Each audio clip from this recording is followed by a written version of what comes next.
입력을 했는데 그 사람들을 쭉 쓰죠. 그럼 근데 그때 기본문제 대상자인 경우에는 기본문제 아니 그 뭐냐 대상 판정자 중에 기본문제 대상이 된다 안 된다를 쓰라고 적혀 있는데 거기에 아예 쓰면 안 되는 사람도 있고 써서 기본문제 대상이 맞다 아니면 부다라고 써야 되는 사람이 있고 조건이 있어요. 근데 그걸 제가 앞에 수평적 수직적 관계라고 표현했죠. 그래서 그 기준이 내가 본인이 있어요. 그러면 본인하고 제일 수평적 관계인 게 배우자겠죠. 그럼 배우자가 이제 수평적 관계예요. 그러면 나의 형제 자매와 그리고 나의 배우자의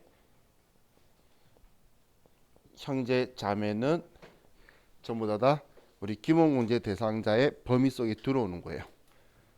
그리고 나의 직계 존속과 그리고 배우자의 직계 존속도 그 범위 속에 들어오는 거고 제가 위에만 썼지만 그 위에 우리 할아버지, 증조 할아버지, 뭐 고조 할아버지도 전부 다 나의 범위 속에 들어와요. 자 그리고 나의 직계 비속 그리고 배우자의 직계 비속 이렇게 지금 나와 수직적 수평적 관계인 사람들이 범위 아니에요. 그럼 여기가 범위면 지금 여기에서 가지치기 하는 사람들 있죠. 자 예를 들어서 우리 직계존속의 형제자매 뭐 예를 들어서 삼촌이라든지 뭐 이모라든지 이런 사람들 있죠. 가지치기잖아. 직계존속의 형제자매 이런 건 안 된다는 이야기예요. 같이 산다 적혀 있으면 엄마 힘들겠네 뭐 그런 생각만 하면 되는 거지 우리한테는 도움이 전혀 안 되는 거예요. 또 형제 자매의 또 옆에 배우자 있을 수 있겠죠. 배우자도 나하고는 수평적 관계가 아니니까 배우자라든지 이거 안 됐고 형제 자매 그리고 우리 흔히 말하는 조카 이런 애들도 안 된다는 이야기예요. 그럼 정말 나하고 수직적 수평적 관계만 되지 한 달이 걸쳐가지고 옆으로 가지치기로 내려가면 그냥 여기 자체에 안 쓰는 거예요. 나중에 삼촌 막 장애가 있다 이러면 장애는 되네 생각하면서 입력하고 있으면 안 된다는 거예요. 아예 안 돼요. 자 근데 직계비속의 그런 배우자는 될까요? 직계비속의 배우자도 안 되는 게 원칙이겠죠. 가지치기잖아. 그런데 예외로 되는 경우가 한 경우가 있어요.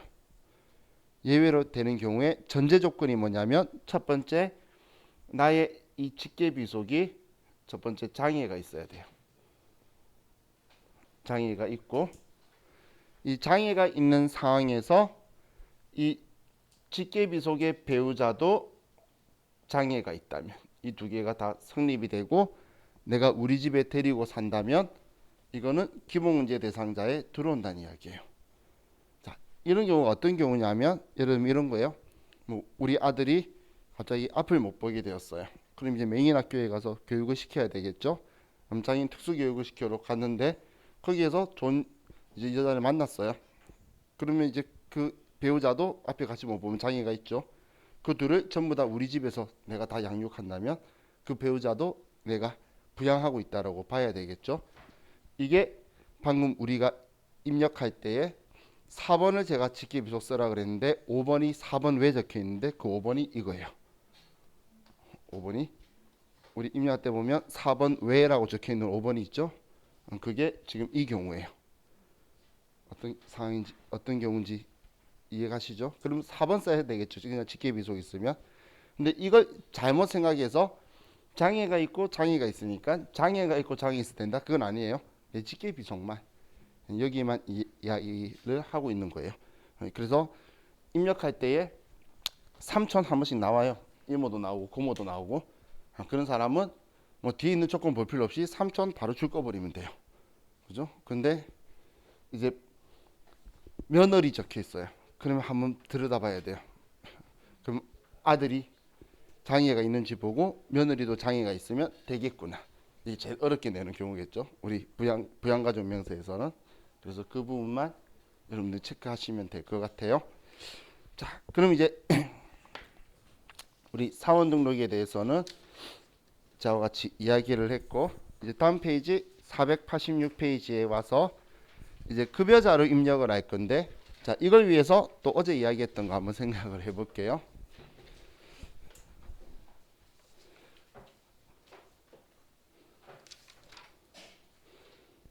자, 296페이지로 가서 296페이지로 가보면 어제 저와 같이 근로소득에서 비과세 받던 거, 그것만 한번 그냥 생각하고 이거 바로 작성하면 돼요. 자, 그럼 이제 비과세가 실비 변산적 급여가 있었는데 제가 여러분한테 기억하자고 했던 게 자가운전 보조금. 그건 본인 명의의 차량을, 공동 명의도 돼요. 일단 내 명의는 들어가 있어야 돼요. 차량을 회사 업무에 사용을 하고 실비 대신 월급에다가 얼마 정도 주는 게 비과세라는 거예요. 실비로 정산을 받고 있으면 그냥 그 돈으로 끝내야 되는데 월급에 더 수당이 들어오면 그는 월급 더 받는 거죠. 그런 건 과세가 될 거예요. 그래서 우리 비과세 항목이다 과세 항목이다를 급여명세서의 항목을 만드는 게 테스트예요. 그래서 이걸 보자고 하는 거예요. 자, 그리고 또 제가 기억하자라고 했던 게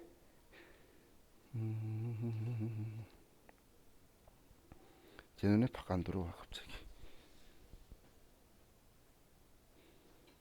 일직비, 숙직비 있죠. 어떤 시험이었던가 일직비가 한번 나왔어요. 그래서 일직비, 숙직비도 비과세 대상인 거고. 자, 그리고 그 아래에 보시면 제가 화장했던 게 연구 보조비가 있었죠. 연구 보조비도 우리는 연구나 개발에 대해서는 우리 비과세 혜택을 주고 있고, 그리고 또 우리 육아수당이라는 걸 제가 이야기했었죠. 6세 이하 자녀가 있는 경우에 이 육아수당은 수당을 주겠다는 게 아니죠. 지금 우리가 비과세라고 하는 건 육아수당 그 금액에 세금을 부과 안 하겠다는 거예요. 그럼 금액이 그렇게 클까요? 10만 원에 6%면 얼마야? 6천 원이에요. 그거 가지고 세법이 째째하게 뭐라고 안 하겠죠. 그냥 세금 부과 안 하겠다 그런 이야기예요. 그래서 배우자도 그 비과세 적용받을 수도 있고 나도 적용받을 수 있는 거예요.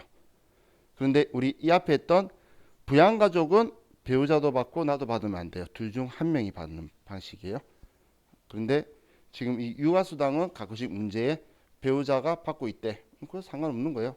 그냥 걔 때문에 수당 받는 게 아니라 걔 때문에 수당 받는 거에 세금 부과안이 안 하는 이야기하는 거니까 둘 다 적용이 된다라는 이야기예요. 자, 그리고 직무발명보상금, 얘는 우리 500만 원까지 비과세라고 말했던 거 있죠. 이 항목도 나중에 만들어 줄 거고. 자, 지금 따로 국외에서 근로소득이 나와 있는데 국외 근로소득도 비과세로 만들기는 하는데, 그런데 비과세로 만든다고 바로 비과세 적용이 되는 게 아니고, 이건 방금 우리가 봤던 사원 등록에서 100만 원짜리다 300만 원짜리다 선택을 해줘야지 급여명세서에서 비과세 적용이 들어가게 돼요. 자, 그리고 이제 오른쪽에 297페이지에 생산직 근로자에 대해서도 우리가 과세인 사람도 있고 비과세인 사람도 있을 거잖아요. 그럼 영장 근로할 때에 과세거 비과세거 따로 두 개 만드는 게 아니라 그냥 비과세 하나만 만드는 거예요. 하나만 써서 비과세 적용받는 사람은 사원 등록에서 생산직 사원이라고 하고 연장 근로 비과세에 체크가 돼 있으면 그 사람만 비과세가 되는 거고, 그 체크가 안 돼 있는 사람은 자동으로 과세로 들어가게 될 거예요. 그럼 이 비과세 적용받으려면 직경연도 총급여가 3천만 원, 그리고 우리 월정액 보수월액이 우리 월정액 급여가 210만 원 이하, 이 두 개가 모두 충족돼야지 우리 야간근로 비과세가 된다는 거예요. 그리고 우리 식대는 식사 제공이 없이 우리 식비를 주면 10만 원까지 비과세가 돼요. 제가 그냥 금액 이렇게 말하는데 컴퓨터는 똑똑하죠. 15만 원 딱 쓰면 알아서 10만 원 비과세 칸으로 가고 5만 원은 알아서 과세 칸에 가니까 그냥 이 회사에 지금 식대를 주고 있는데 이 식대가 전액 과세할 거냐 10만 원까지는 비과세할 거냐 그 성격만 정해서 우리가 만들어 주면 되는 거예요. 자, 그래서 지금 방금 제가 이야기했던 것들만 기억을 하면서 저와 같이 문제를 보면서 만들면 돼요. 그럼 이것만 기억하면 되면 그렇게 어려운 거 아니죠. 자, 그럼 이제 우리 교재 486페이지로 가서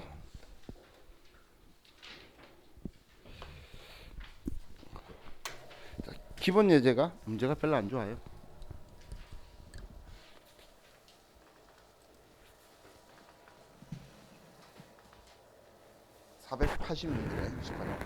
486페이지로 가서 자, 우리 회사는 3005번으로 다시 돌아가고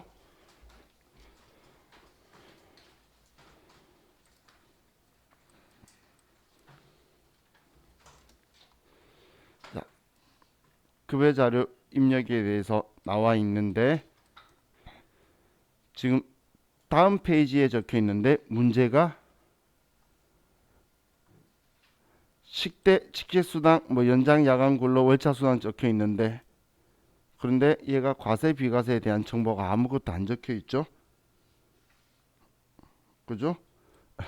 근데 여기에 보면 이거 문제가 별로 안 좋다 이거예요. 식대와 자가운전 보조금은 비과세 요건을 충족한 것으로 가정한다. 이는 이상한 줄을 적어놓고 비과세 충족한다 되어 있는데 우리 뒤 나중에 기출 문제에서는 상황을 설명을 해요.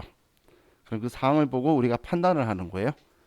그럼 지금 식대하고 자가운전 보조금은 비과세 충족을 하면 나머지 그 월차 수당이나 연장 야간 근로는 우리가 앞에서 체크해 두는 거고 직계 수당 이것들은 전부 다 과세란 이야기죠.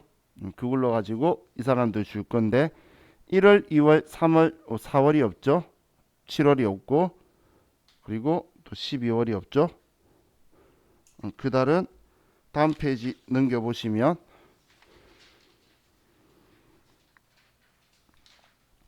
상여를 지급하고 있어요.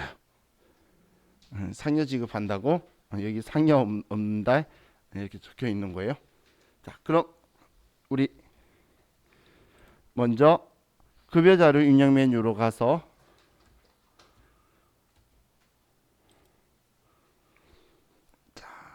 월급을 매월 말일날 준다라고 하면 자, 기속 연월이 일한 달 그럼 1월달 요금이면 1 엔터 치고 지금은 1월 31일이다. 자, 이렇게 치면 자, 지금 얘가 기본적으로 이제 우리 급여 항목이고 우리가 빼야 되는 공제 항목이 오른쪽에 있는 거예요. 자, 그럼 지금 이거에 대해서는 지금 정확한 표현들이 아니고 책에 있는 거랑 일치하지가 않죠. 자, 그럼 이거에 대해서 우리가 어디에서 만드냐면 자, 왼쪽 위에 F4번에 수당공제라고 있죠. F4번 수당공제에서 이 항목들을 만들면서 과세 비과세를 지정해 줄 거예요. 여기 수당공제에서. 그럼 이 항목을 여기에서 만들 건데 자, 먼저 지금 우리 K랩 프로그램은 이렇게 들어간 상태에서도 수당공제가 눌러지는데 스마트A 프로그램은 이렇게 급여로 날짜 쳐서 들어가면 얘가 안 눌러져요. 그래서 만들어 놓고 들어가야 된다고 보시면 돼요. 그거 그냥 이렇게 날짜 치면 사라지죠. 날짜 클릭하면 이 상태에서 수당공제로 가서 자, 그럼 지금 보시면 기본적으로 K랩은 여기 1000번대에는 만들어져 있는 거고 얘네들은 안 지워져요. 삭제 눌러도 지워지는 애들이 아니에요. 그럼 식대나 자가운전 보조금이 과세인 상황이 된다면 이건 사용 안 한다라고 불하고 체크할 거고 아래에 과세라고 만들어 줄 거예요. 위에 거를 얘를 지금 과세다 아니다라고 수정이 되는 게 아니고 지워지지도 않는 거예요. 1000번대는. 그럼 우리는 아래에 새로 만들어 주는 거예요. 그리고 여기에 보이는 글자가 방금 급여명세서에 보이는 글자고 그리고 비과세인 경우에는 우리 비과세 코드를 불러오는 방식으로 써야 비과세로 될 거예요. 자, 그래서 먼저 급여 명세서를 이제 가지고 보면, 자, 지금 오른쪽으로 순서대로 쭉 써볼게요. 오른쪽으로 순서대로. 그러면 기본급이 있고, 다음 자가운전 보조금이 있죠. 그럼 자가운전이라고 적혀 있으니까 얘가 지금 두 번째 자가운전이죠. 그럼 그냥 똑같이 보이도록 쓰려 그러면 여기에 자가운전이라고 치면 똑같은 글자가 보여요. 어차피 이거에 대한 비과세 코드가 이 글자라서 자가운전 보조금 되어 있는데, 그럼 기본급 다음에 얘가 나오게 하려면 지금 위에 화살표가 있죠.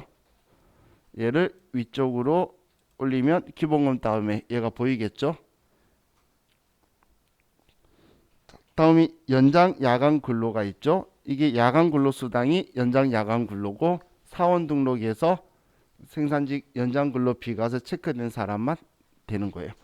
그럼 얘도 똑같이 보이고 싶으면 연장 야간 근로라고 치면 똑같은 글자가 급여 명세서에 보이겠죠. 그리고 얘 위치는 세 번째. 다음 상여금이 있죠. 그럼 상여 적혀 있으니까 상여금이다라고 치고, 세 번째고, 다음 직책수당 순서 맞고, 식대 얘 비과세라 그랬으니까 식대고, 다음 월차수당이고. 그럼 있는 것 가지고 전부 다 했죠. 필요 없는 거 없죠. 지금 제가 위치 이렇게 잡는 게 시험 문제에서 사용하지 않는 건 부라고 해서 없애래요.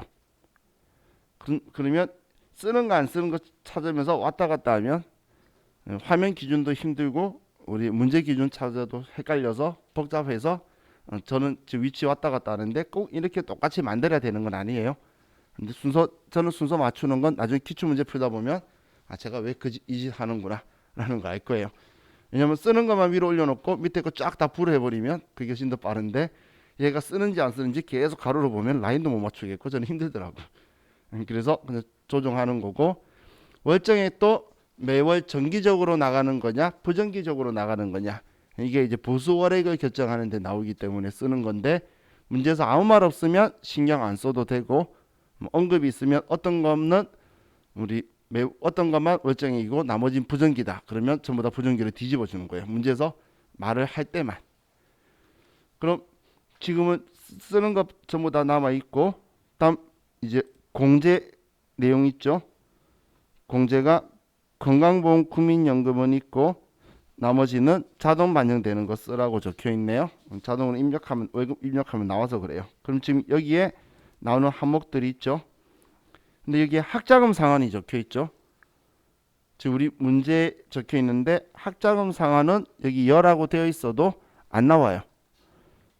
얘는 시험에서 나온 적도 없는데 그래도 나오게 하고 싶다면 사원 등록의 추가 사항에 학자금 상환 공제 여부라고 적혀 있는 얘 있죠. 얘가 체크된 사람만 걔가 보여요. 우리 회사에서 학자금 대출해주는 회사들 있죠. 그거에 대한 거예요. 그걸 우리 이제 갚으면 월급에서 빼고 나오겠죠. 그 사람만 여기 있을 때 나오는 거니까 얘 들어가 있어도 신경 안 써도 된다는 이야기예요. 이라고 돼 있어도. 그럼 지금 이 네 개가 우리 4대 보험료로 적혀 있는 거 다 들어와 있으니까, 그럼 여기에 추가하는 경우가 있는 건 우리가 대출 받았으면 대출금이다, 아니면 기부했으면 기부금이라든지 뭐 이런 것들 있죠. 상조회비 시험에 나올 때 회사에서 상조회 같은 거 만들 수 있겠죠. 아니면 공제회라든지 그런 것들을 여기에 만들어서 공제 항목에 넣을 수도 있으니까 공제 항목도 보는 거예요. 자, 그럼 이제 이거에 대해서 먼저 기본적으로 작성이 끝났으면 이제 확인 버튼 누르고 다시 1월 31일 하면 이제 얘네들이 전부 다 들어왔죠. 자, 그럼 이제 기본급부터 김상곤 씨부터 주면, 자, 지금 제가 이렇게 쓴 게 순서대로 하면 그냥 보고 순서대로 쓰면 돼요.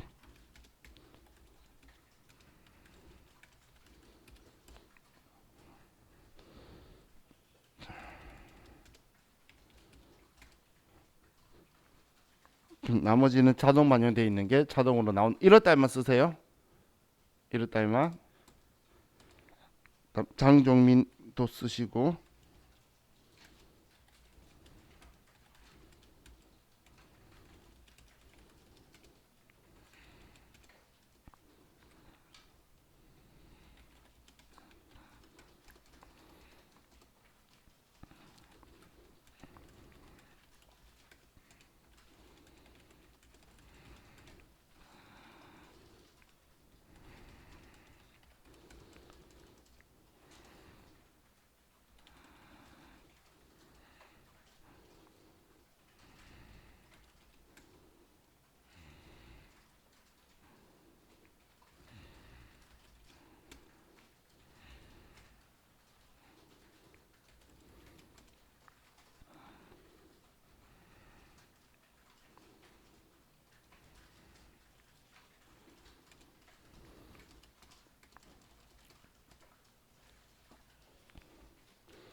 다 하셨나요?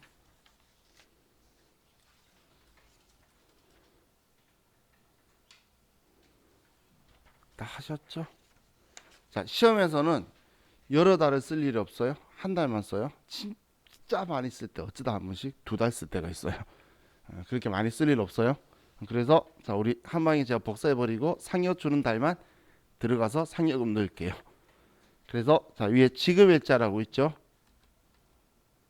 왜냐하면 나중에 연말정산할 때 이 자료가 있어야 연말정산하는 걸로 들어가기 때문에 저도 자료는 입력해둬서 이 사람도 연말정산할 거예요. 우리. 자, 그럼 지급일자 클릭하고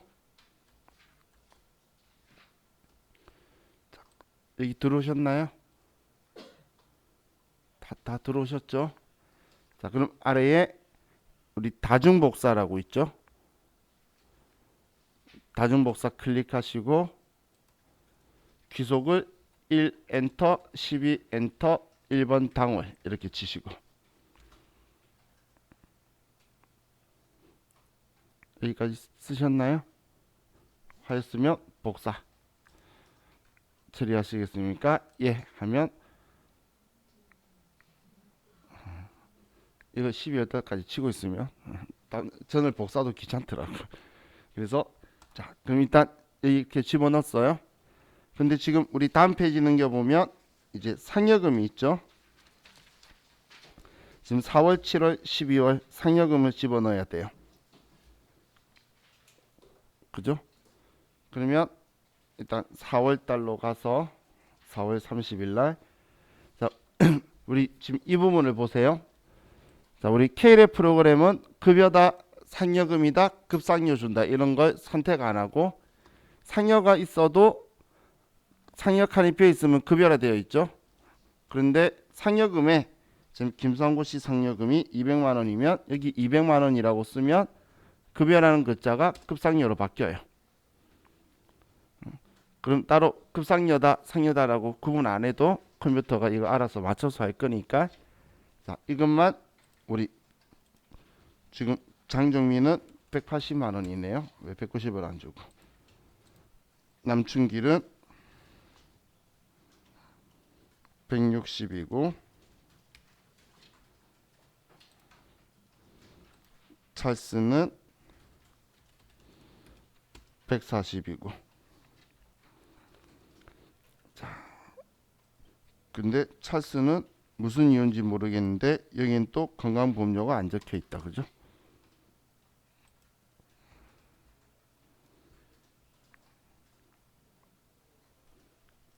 이 금액이 틀린데 귀찮으니까 손 안 댈게요. 큰 영향은 없으니까 우리 이거 가지고 볼 거 없으니까 자, 이렇게 4월 달하고 7월 달 제가 김상구 씨 감면해 놨구나. 여러분 감면 안 돼 있죠? 앞에 제가 이거 써서 그래요. 사원 등록에서 제가 보여준다고 이 사람 이거 입력했던 거 이거 제가 적어놔서 이런 마음에 안 드는 김상곤 씨. 그래서 감면율이 90% 붙은 거예요. 자, 4월, 7월, 12월 상여금 넣을게요.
안 잡혔어.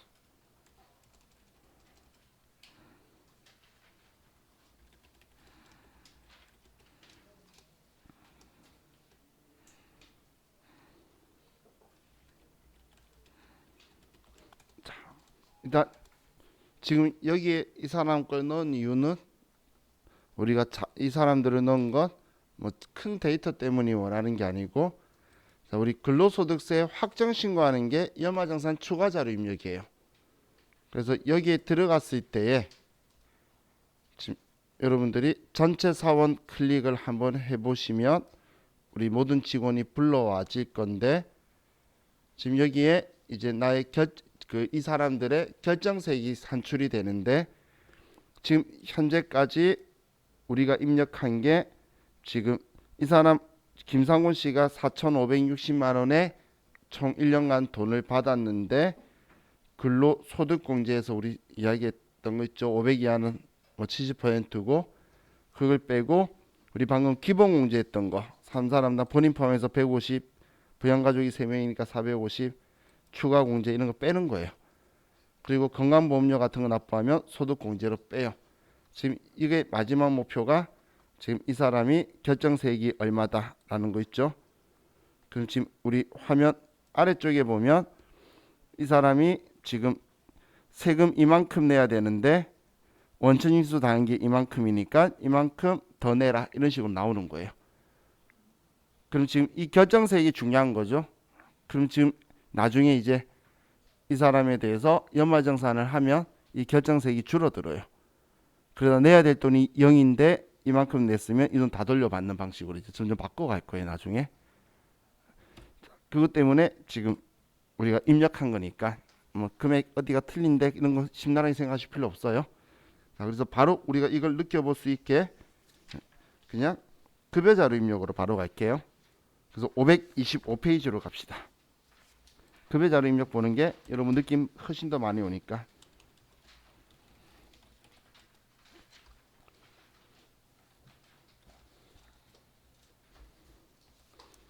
525페이지로 가고,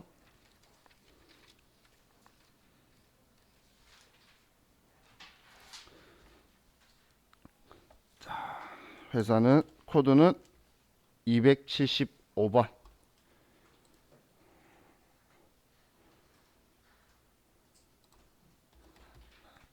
한결테크.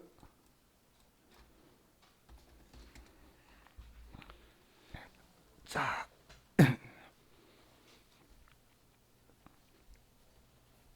문제를 볼게요. 자, 다음 자료 이용하여 사원 김한국 씨의 필요한 수당 등록과 7월분 급여 자료 입력 및 공제 항목은 불러온 자료는 무시하고 아래 자료에 따라 입력하며 사용하는 수당 이외의 항목은 불호 체크할 것. 자, 그리고 원천징수 이행사항 신고서를 작성하시오. 단 급여 지급일은 매월 말일이며 전월 미환급세액이 21만 원 있다. 원천징수 이행사항 신고서는 매월 작성하며 김한국 씨의 급여 내용만 반영할 것. 지금 저하고 원천징수 이행사항 신고서 공부도 안 했는데 이 문제 어떻게 풀지? 전혀 문제가 없으니까 제가 안 가르쳐주고 이거 하면서 하려고 그냥 넘어온 거예요.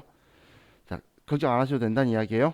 자, 그럼 이제 우리 아래쪽에 쭉 적혀 있는데, 자, 아래쪽에 식대 육아수당은 비과세 요건을 충족하지만 출퇴근 수당은 비과세 요건을 충족하지 않는다라고 적혀 있죠.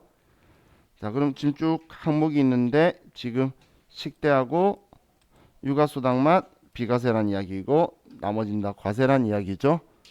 그리고 공제에 특별한 항목이 있는 거 없죠. 우리 기부금이나 대출금이나 이런 거 없으니까.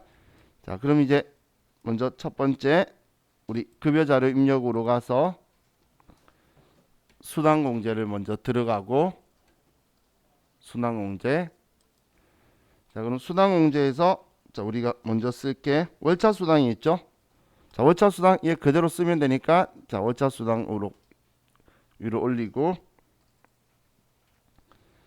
다음 식대는 비과세라 그랬죠. 얘 비과세니까 그대로 쓰면 되겠네요. 자, 그럼 이제 월차 수당 다음에 식대고, 자, 육아 수당이 없죠. 자, 그럼 아래 만들어 줘야 돼요. 자, 육아 수당 비과세라 그랬죠. 그럼 이번에 비과세 여기에 육아 수당이라고 쓸 거면 이 글자를 보여주고 싶은 글자 따로 써도 되고, 자, 지금 여기 커서 들어왔나요? F2번 누르시고 F2번 누르고 육아 수당이라고 치면 비과세 코드가 나오죠. 비과세는 이렇게 코드가 꼭 나오는 방식으로 써야 돼요. 과세는 그냥 급여라고 나오면 끝이에요. 위에 직책수당처럼 급여라고 나오면 끝인데 비과세는 코드 번호가 있어야 된다는 이야기예요. 자, 그럼 이제 얘 육아수당 비과세를 했으니까 만들었던 거 식대 아래에 쓰도록 올려놓고, 출퇴근 수당은 과세죠. 과세는 1번 과세 출퇴근 수당이라고 쓰고, 그리고 육아수당 아래에 출퇴근 수당이라고, 그리고 마지막 상여. 자, 그럼 지금 문제하고 저는 그냥 똑같이 썼어요. 꼭 이렇게 해야 되는 건 아니에요. 제 스타일이에요. 자, 그럼 이제 상여 아래 있는 건 우리 쓰는 거 아니죠.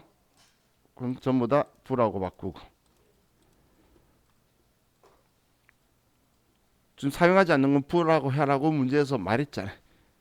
그럼 얘 다 부라고 해서 없애야 되겠죠. 나중에 그 저와 같이 말고 혼자 개인적으로 이렇게 정리 안 하고 사용하지 않는 거 부라고 하면서 체크 한번 해보세요. 그러면 이제 눈이 아플 거예요.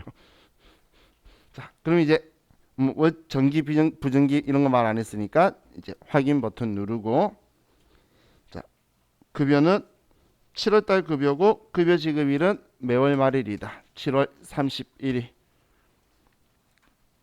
그리고 김한국 씨에 대한 월급이죠. 자, 그대로 쭉 써내려가면 되겠네요. 220만 원, 40만 원, 15만 원, 20만 원, 20만 원. 상여 없고, 국민연금, 건강요양보험, 장기요양보험. 자, 소득세, 지방소득세, 농특세는 없고. 자, 만약에 컴퓨터에서 자동으로 산출된 소득세하고 문제에서 적혀있는 소득세나 이 금액하고 일치하지 않으면 우리는 시험 문제지가 메인이에요. 그럼 문제지대로 따라 수정해서 쓰는 거예요. 그럼 이 소득세는 본인이 요청을 해서 더 많이 떼갈 수도 있어요. 방법이 있기 때문에. 그래서 문제지가 메인이에요. 자, 그럼 이제 김한국 씨 거 끝났어요. 일단 급여자료 입력은. 막상 하고 나니까 과세 비과세만 정하면 되죠. 그럼 시험 때는 비과세 20만 원 이것만 적어가면 20만 원 맞으면 맞구나 잘했구나 생각하면 돼요. 지금 우리 식대 15만 원인데 여기서 10만 원 하고 육아수당 20만 원 중에 10만 원이 비과세로 들어가고 나머지는 다 과세로 들어간 거예요. 컴퓨터가 똑똑하게 알아서 다 선별을 해줬기 때문에 우리는 내가 적은 거 이것만 잘했구나라고 보면 돼요. 자, 이제 창 닫고, 자, 원칙인수 이행사항 신고서 이제 처음 보는 거죠. 자, 원칙인수 이행사항 신고서 클릭하고, 자, 이 사람 지금 몇 월 달 일한 거죠? 7월 달 일한 거죠. 그럼 기속 기간이 일한 달이에요. 그럼 7월 달부터 7월 달까지고. 자, 월급 언제 줬죠? 그래서 7월 말일 날 줬으니까 지급 기간도 7월부터 7월인 거예요. 8월 달에 줬으면 기속은 7월, 지금은 8월이 됐을 거예요. 신고 구분은 그냥 엔터 치면 나왔죠. 월급 주고 열면 나오니까 제가 신경 안 써도 된다는 거예요. 뭐 말 많은데 반기 대상 아니다 체크 안 돼 있고 매월 대상이다 체크돼 있잖아. 그죠? 그럼 다 됐죠? 이제 마지막 여러분들이 신경 써줄 게 자, 두 개가 있는데, 자, 이건 아예 기억하세요. 얘는 자주 나와요. 전월 미환급 있죠? 우리 연말정산을 하나 뭐 이런 거 했을 때에 우리가 납부해야 될 게 아니고 원칙인수 이행사항 신고하면서 환급 받아야 되는 경우 생기겠죠. 근데 그거 환급 안 받고 다음 달로 넘기는 경우들이 있어요. 그러면 전월 미환급에 대해서 이렇게 넘어오는데, 자, 우리 소득세는 국세예요. 그래서 여기엔 지방소득세가 들어오는 칸 자체가 없고 여기도 들어오면 안 돼요. 그래서 지금 문제에서는 전월 미환급세액 21만 원이 있다라고 적혀 있죠. 그거 전월 미환급세액 이거 원칙인수 이행사항 신고서 이야기할 때마다 얘 이야기할 거예요, 자주. 그럼 그냥 요 위치에 12번에 21만 원이다 라고 쓸 거예요.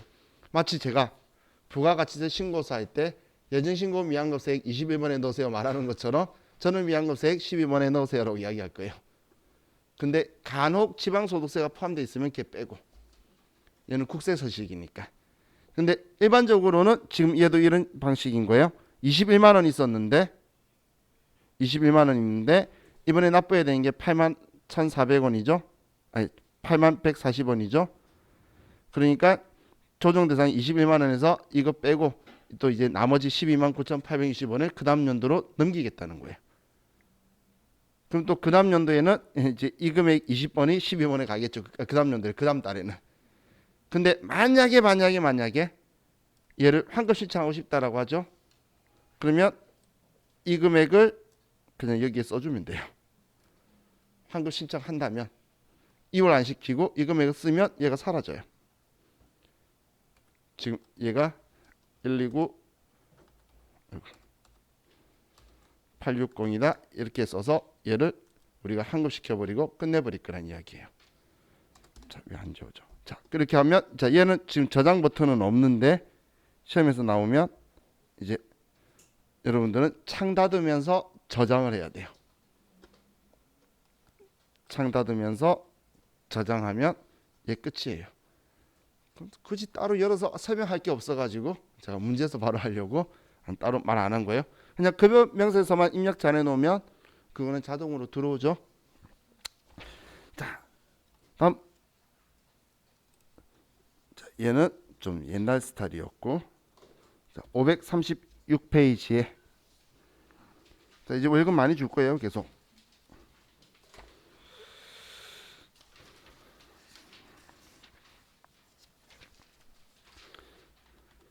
자, 276번.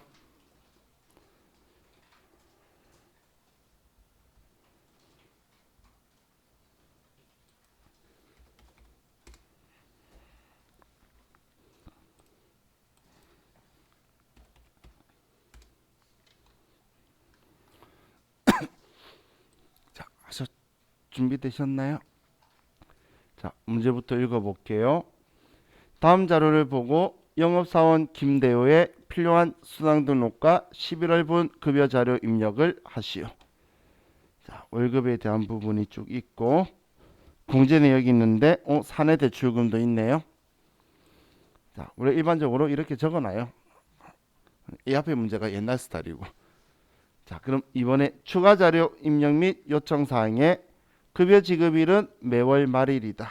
그러면 11월 30일일 거고, 수당 내역에 당 회사는 구내식당에서 식사를 별도로 제공하고 있다. 밥을 제공하고 있으면 식대는 과세란 이야기죠. 이해가시죠? 왜 과세인지? 그럼 이제 과세로 쓸 거예요. 다음, 야간 근로수당은 업무 시간 외에 추가로 근무하는 경우 야근 수당을 지급하고 있다. 그건 지금 얘가 영업사원이에요. 뭐 사원 등록 가볼 필요도 없겠죠. 생산직이었으면 사원 등록에 체크되어 있는지 한번 의심스러워서 가볼 건데 영업부니까 비과세 대상 아니에요. 하지만 우리 사용하는 항목은 비과세 항목을 쓸 거예요. 근데 얘는 과세로 나올 거예요. 다음, 자가운전 보조금은 직원 명의의 차량을 소유하고 있고 그 차량을 업무 수행에 이용하는 경우 자가운전 보조금을 금 20만 원을 지급하고 있다. 얘는 본인 명의의 소유 차량을 회사 업무에 쓰고 있으니까 뭐 실비 준다라든지 그런 말이 없죠. 그럼 비과세란 이야기네요. 다음, 육아수당은 6세 이하의 자녀가 있는 경우 자녀 1인당 10만 원의 육아수당을 지급하고 있다. 6세 이하 자녀한테 주는 거. 얘는 비과세란 이야기죠. 자, 직무수당은 직급에 따른 차등 지급액으로 대리금은 20만 원을 지급하고 있다. 그러면 그냥 과세죠. 자, 여기 보면 자가운전 보조금을 제외한 모든 수당은 월정액에 해당한다. 그럼 정기, 부정기 적혀있던 것 있죠. 그래서 자가운전 보조금을 빼고 나머지는 전부 다 월정액으로 체크를 하란 이야기예요. 이렇게 말 언급할 때만 그걸 신경 써줄 거예요.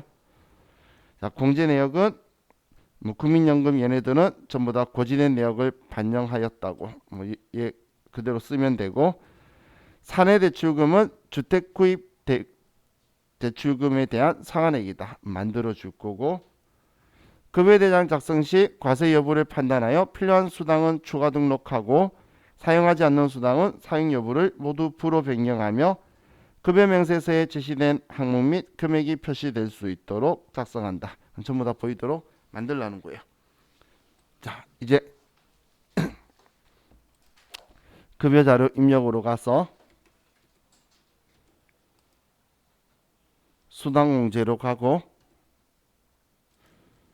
자, 저는 급여명세서에 순서대로 하는데, 자, 식대 과세였죠. 자, 여기 있는 1005번의 식대는 과세로 안 변하는 거예요. 1000번대는. 그럼 내가 아래에 1번 과세라고 해서 식대를 만들 거예요. 과세 식대를 내가 만들었어요. 그럼 이걸 나 쓸 거니까 위쪽으로 올려서 기본급 아래에 둘게요. 자, 야간 근로수당 있죠. 자, 야간 근로수당하고 국외 근로수당은 사용한다 하더라도 과세를 따로 만드는 거 아니에요. 비과세 그대로 쓰는 거예요. 왜냐면 그 두 개는 사원등록에서 비과세 설정해 가지고 비과세 적용하는 거니까 여기에서는 비과세 하나만 두면 되는 거예요. 자, 그럼 이 야간 근로수당은 그대로 쓰는 거. 자, 식대 다음으로 보내고, 다음 자가운전 보조금은 비과세였죠. 그럼 자가운전 보조금 클릭해서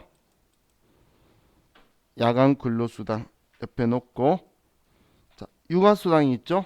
자, 이번엔 육아수당이라고 그 비과세 명칭이랑 똑같잖아요. 그런 경우에는 그냥 2번 비과세라고 한 후에 여기 수당명에서 F2번 눌러도 얘 들어와요. 그러면 육아수당이라고 쳐도 얘 둘이 똑같을 때는 그냥 굳이 여기 글자 쓰고 갈 필요가 없는데, 우리 급여명세서에 수당명이 틀린 경우가 있죠. 그때 꼭 쓰는 거고. 자, 그럼 이제 얘는 자가운전 보조금 아래에 두고, 다음 직무수당이 있네요. 직무수당은 비과세에서 들어본 적이 없죠. 1번 과세 직무수당을 만들고, 그리고 얘도 육아수당 아래에 놓고. 그럼 총 6개 맞죠? 문제하고 개수가 맞죠? 그럼 직무수당 아래쪽은 전부 다 부라고 해서 얘들 없애버리고, 그래야 식대가 비과세까지 눈에 막 보이고 막 그러지 않을 거잖아요. 자, 했죠? 그리고 문제에서 자가운전 보조금을 제외하고는 전부 다 전기라 그랬죠? 보니까 야간 근로수당만 부전기라 돼 있네. 얘만 전기로 바꿔주면 되겠네요. 지금 문제 적혀 있는 거 안 놓치게 하나씩 하나씩 체크 전부 다 해둬야 되겠죠? 자, 그리고 이제 공제 등록에 와서 대출금 있었잖아요. 그럼 사내 대출금이다. 그럼 공제 소득 유형의 커서가 들어갔죠? 여기에서 F2번 누르면 자, 이게 대출금이다, 기부금이다. 우리 매년 일어나는 건강보험 정산들 있죠? 이건 대출. 그리고 사용하려고 한 거죠. 자, 여기까지 하셨나요? 자, 다 되었으면 확인 버튼 누르고 자, 이제 11월 달 급여 그리고 급여 지급일은 말이 30일이고 자, 김대호 직원에 대한 거죠. 자, 이제 보고 막 쓰면 돼요. 300만원, 10만원, 25만원, 20만원, 10만원, 20만원. 국민연금, 건강보험, 장기요양보험, 고용보험, 사내대출금, 소득세, 지방소득세 일치.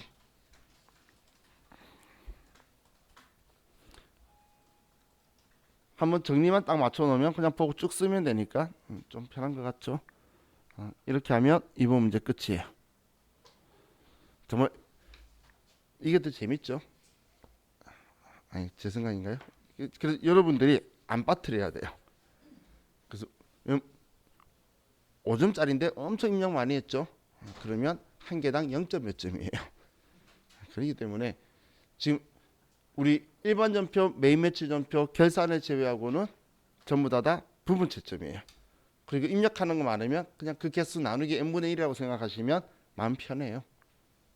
그래서 막 천천히 계속 들여다보면 재밌으니까 이런 식으로 계속 하면 돼요. 자, 이제 쉬었다가 아주 우리 월급 입력할 회사가 아주 8개나 더 있어요. 자주 나온다는 거죠.